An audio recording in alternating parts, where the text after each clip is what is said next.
আপনারা যদি ঈমানের দাবি করেন, আল্লাহ তাআলা আপনাদেরকে ডাক দিচ্ছেন এখানে ইয়া হরফে নিদা আইয়ুহা মুনাদা। আল্লাহ বলছেন ইয়া আইয়ুহাল্লাযীনা আমানু, হে পৃথিবীতে যারা ঈমানের দাবি করো শোনো। আল্লাহ তাআলা এরকম 1 নয় 2 নয় গোটা কোরআনে ঈমানদারদেরকে স্পেশালি ডেকেছেন 89 বার। কয়বার? আরো আসতে বলেন। 89 বার। এই 89 বারের মধ্যে আজকে তিলাওয়াতকৃত আয়াতে কারিমায় আমার আল্লাহ আপনাদেরকে আরেকবার ডাকলেন ইয়া আইয়ুহাল্লাযীনা আমানু, ওহে পৃথিবীতে যারা ঈমানের দাবি করো। এখন আপনারা যদি ঈমানের দাবি করেন, আমার আল্লাহ আপনাদেরকেই ডাক দিচ্ছেন আর বলছেন ও ঈমানদারেরা উদখুলু ফিস-সিলমি কাফা। আলেম আছে জিজ্ঞাসা করেন উদখুলু, এটা কিন্তু 1 বছর না, জমার সিগা, জমা মুজাক্কার হাজির, আমরে হাজির মারুফ। উদখুলু প্রবেশ করো। শুধু আমার আল্লাহ ফয়জল সাহেবকে ডাক দেয়নি, আমি আব্দুল খালেককে ডাক দেয়নি, হাফেজ নূর ইসলামকে কিন্তু আল্লাহ শুধু ডাক দেয়নি। আল্লাহ পৃথিবীতে যত ঈমানদার আছে সবাইকে ডাক দিলেন উদখুলু ফিস-সিলমি কাফা। ইসলামের ভিতরে ঢুকবা, আংশিক ঢুকলে হবে না, সুবিধা যতটুকু শুধু ওইটুকু মানলে হবে না। ইসলামের মধ্যে যখন ঢুকবা তখন পরিপূর্ণ ইসলাম মানা লাগবে। কথা বলেন ঠিক কিনা? কিন্তু আজকে আমরা ইসলাম মানি ততটুকু, যতটুকু মানতে গেলে অসুবিধা নেই।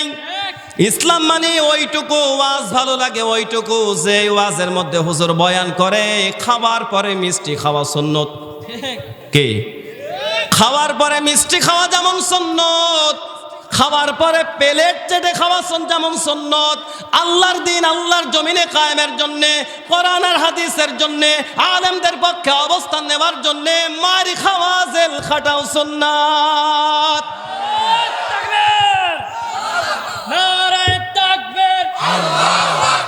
আল কোরআনের আলো, আল হাদিসের আলো, আমার নেতা তোমার নেতা। আলহামদুলিল্লাহ, আলহামদুলিল্লাহ। ভাই, আংশিক ইসলাম মানা যাবে না, মনে আছে? সাবজেক্ট এইটা। আপনি সুবিধাবাদ জিন্দাবাদ এই নীতি শুধু স্লোগানটাকে সামনে নিয়ে আগাবেন। আপনি শুধু মিষ্টি খাওয়া সুন্নাত, এই সুন্নাত মানেন আল্লাহ দ্বীনের জন্যে কোরআনের দাওয়াত পৌঁছানোর কারণে আল্লাহ নবী যে মার খেলেন, ওটা বুঝি সুন্নত না, ওইটা মনে হয় গরম সুন্নাত। আমাদের ঠান্ডা সুন্নত দরকার। এই কথা বলছেন না কেন? যারা কথা বলতেছেন আমি ধরে নেব যে ওরা ওই ঠান্ডা গ্রুপিল। শুধু ধান্দা, শুধু নামাজ, শুধু রোজা আর ইল্লাল্লাহ জিকির করবা সকালে সন্ধ্যে 33 বার, আর মনে মনে চিন্তা করবা যে জান্নাতে চিলিকোটায় যাই সবরি কলা খাবো। এত সহজ? সম্মানিত ভাইরা, আপনাকে পরিপূর্ণ ইসলাম মানা লাগবে। পরিপূর্ণ ইসলাম যদি আপনি না মানেন, দুনিয়াতে আপনার কোনো সম্মান আল্লাহ রাখবে না। আর দুনিয়াতে আমরা যারা ঈমানদার তো কখনো বেইজ্জতি হতে চাই না। কোরআনে কারীম জানিয়েছে আফাতুমিনুনা বিবাদিল কিতাবি ওয়া তাকফুরুনা বিবাদ। কোরআনের আয়াত তিলাওয়াত করব, মানুষ সুরে দোল খাবে। এরপরের থেকে আমাদের দাওয়াত করলে খেতে 1 মুঠ কম দেবেন, কিন্তু মাইক সার্ভিস ভালো করবেন। কথা বোঝেননি? আমি এই কথা বলি প্রায় যে আমাদের 1 মুঠ খেতে কম দেবেন, মাইন্ড করব না, কিন্তু মাইক সার্ভিস দুর্বল দেবেন, মেনে নেব না। কোরআনের আয়াত তেলাওয়াত হয়ে মানুষ দোল খাবে, তুলনামূলক সার্ভিসটা সেভাবে পাচ্ছি না। এমনিতেই নিয়মিত কথা বলছি তো গলা ভেঙে আছে, খেয়াল করেন। কষ্ট হচ্ছে আপনাদের? শেষ করে দেব।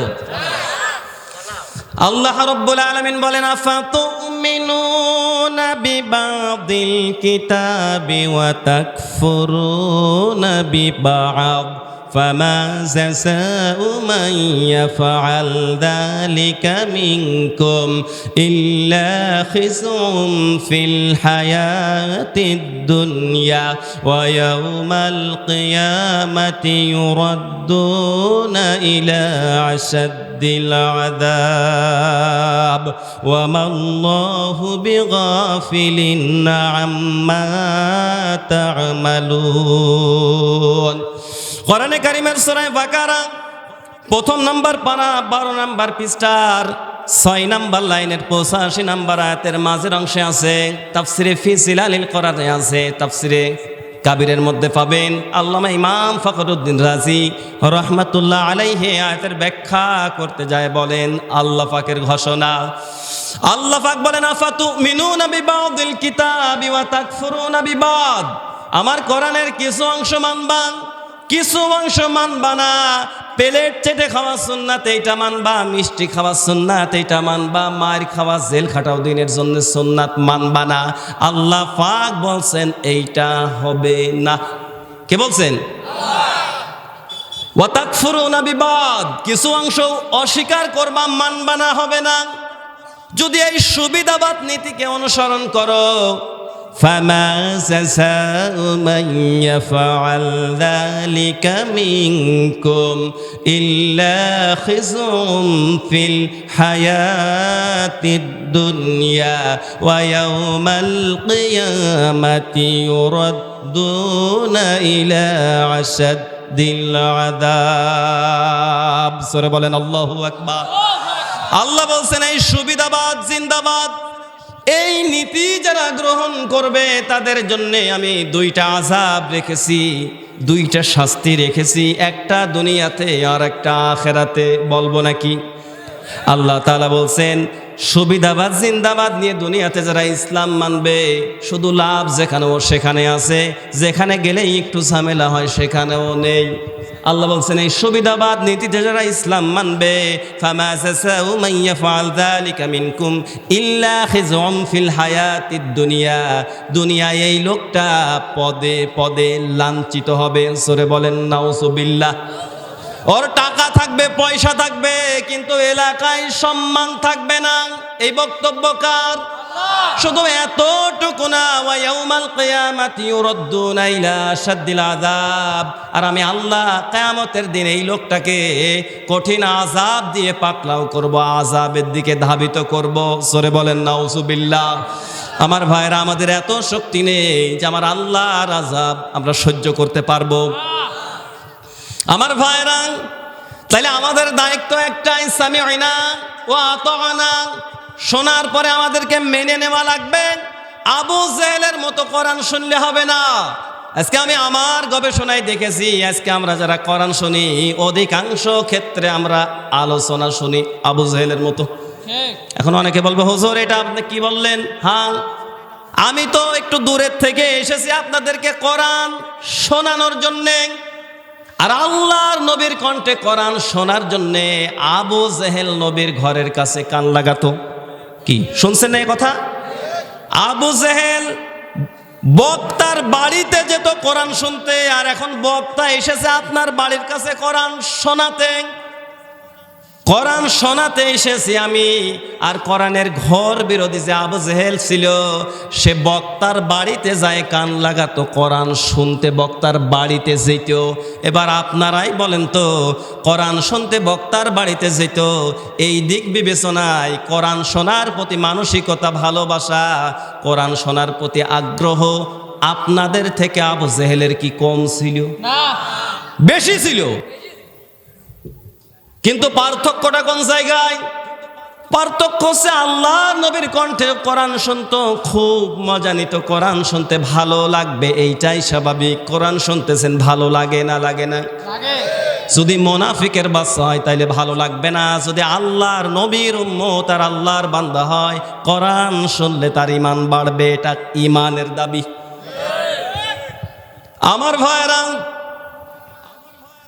কোরআনে কারীম শুনেছে আবু জেহেল, ঘর বিরোধিতা করার পরেও কোরআন শুনেছে। কিন্তু কোরআন শোনার পরে যখন চলে গিয়েছে, ডাক দিয়ে বলেছে, সামিউনা ওয়া আসাইনা। শুনলাম ঠিকই, কিন্তু মানতে পারবো না। আমার ভাইরা, আমি আমার গবেষণায় দেখেছি এই ধান্দার মানুষ এখন এলাকায় বেশি। ঠিক। কোরআনের কথা শুনে কোরআনের মাহফিলের আয়োজন করে, কিন্তু কোরআনের যে বক্তব্যগুলো হয় ওইটা মানার মানসিকতা এখন আমাদের ভিতরে নেই। কারণ মানতে গেলেই তো ছেলের পুলিশের চাকরি হবে না, আমার যে সভাপতির পদ আছে ওটা থাকবে না, আগামী বের যে আমার মেম্বারে দাঁড়ানোর একটা প্ল্যান আছে, ও ছাতা তো গেল। কথা বলছে না কেন? ঠিক এই ধান্দায় সব কিছু বুঝেও না বোঝার ভান করে চলে। আমার ভাইরা কোরআন শোনে, কোরআনের আয়োজনও করে, মাহফিলও দেয়, বক্তার কণ্ঠে সুন্দরভাবে তারা কোরআন শোনে, কিন্তু শোনার পরে ছাগলের যেমন বুঝিয়ে কান ছেড়ে দিলে বাড়ি দিয়ে বলে বুঝিনি, এদের অবস্থা ওই রকম। সামিউনা ওয়া আসাইনা, তারা বলে শুনলাম কিন্তু মানতে পারবো না। একই সূরার ভিতরে আবার আল্লাহ দিলেন মুমিনদের চরিত্রটা এমন হবে না। কোরআনে কারীম শোনার পরে মুমিনদের চরিত্রে কেমন হবে আমার আল্লাহ নিজে বলছেন না। মুমিনেরা এমনটা বলবে না, বরং মুমিনারা বলবে ওয়াকালু সামি'না ওয়া আতা'না গুফরানাকা রাব্বানা ওয়া ইলাইকাল মাসির। সূরা বলেন আল্লাহু আকবার। আল্লাহ বলছেন আবু বকর ওমরের মতো ঈমানদার হও, তারা যেরকম বলতো তোমরা ওই রকম বলো। সামি'না, আমরা শুনলাম, ওয়া আতা'না, কোনো দ্বিধা নেই, আপত্তি নেই, বাধা নেই, বিনা বাধায় বিনা দ্বিধায় আল্লাহর কোরআনের বক্তব্যগুলো আমরা মেনে নিলাম। আমার ভাইরা, কোরআন শোনার পরে যদি বিনা বাধায় বিনা দ্বিধায় কোরআনের এই কথাগুলো আপনি মেনে নিতে পারেন, তাইলেই বুঝতে হবে আপনার ভিতরে ঈমান আছে। আর কোরআন দিয়ে হাদিস দিয়ে বলার পরেও যদি আপনার ভিতরে কেমন কেমন লাগে, তাইলে বুঝতে হবে আপনার রক্তের ব্লাড গ্রুপ চেক করলে আবু জেহেলের গ্রুপের সাথে মিলে যাবে। আপনি রাগ করলেন ভাই? এটাই বাস্তব। আপনি মুসলমানের বাচ্চা বলে দাবি করেন, কিন্তু কোরআনের কথা বললে আপনার কেমন কেমন লাগে, তার মানে? আমার ভাইরা, এই জন্য কোরআনের কাছে আপনাকে আত্মসমর্পণ করা লাগবে। কোরআন আপনাকে যা বলে ওইটা শোনার ব্যাপারে আপনার মানসিকতা, মানার ব্যাপারে মানসিকতা রাখা লাগবে। আমার ভাইরা, আল্লাহর কসম করে বলি, কিয়ামতের দিন কোনো দল, কোনো মত, কোনো ব্যক্তি আপনাকে পার করতে পারবে না। এই যে চাঁদপুরে কবরস্থান আছে না নেই? এই কবরস্থানে যখন কোনো লাশ দাফন করা হয়, তখন আপনারা কি বলেন? বিসমিল্লাহি ফি সাবিলিল্লাহি ওয়া আলা মিল্লাতি আওয়ামী লীগ। কি আল্লাহ আওয়ামী লীগের মিল্লাতের উপর রেখে গেলাম বলেন না? কি বলেন তাইলে? বিসমিল্লাহি ফি সাবিলিল্লাহি ওয়া আলা মিল্লাতি জামাত ইসলাম, এটা বলেন। বিসমিল্লাহি ফি সাবিলিল্লাহি ওয়া আলা মিল্লাতি বিএনপি, এটা বলেন।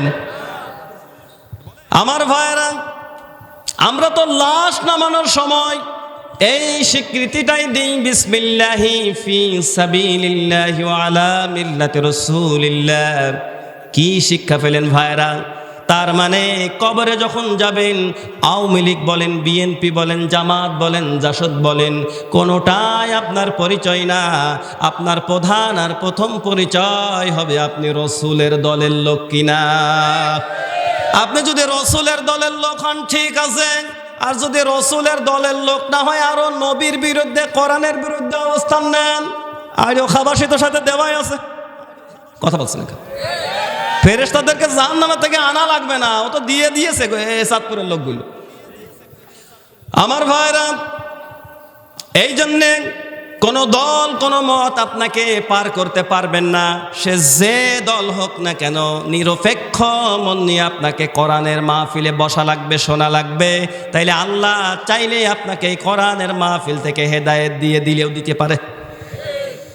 আমি বিভিন্ন জেলায় যখন যাই এই কথাটা বলি, কোরআনে কারীম থেকে হেদায়েত পাওয়ার জন্য পূর্ব শর্ত হচ্ছে আপনাকে রেফারির মতো, আম্পায়ারের মতো মন নিয়ে কোরআন শোনা লাগবে।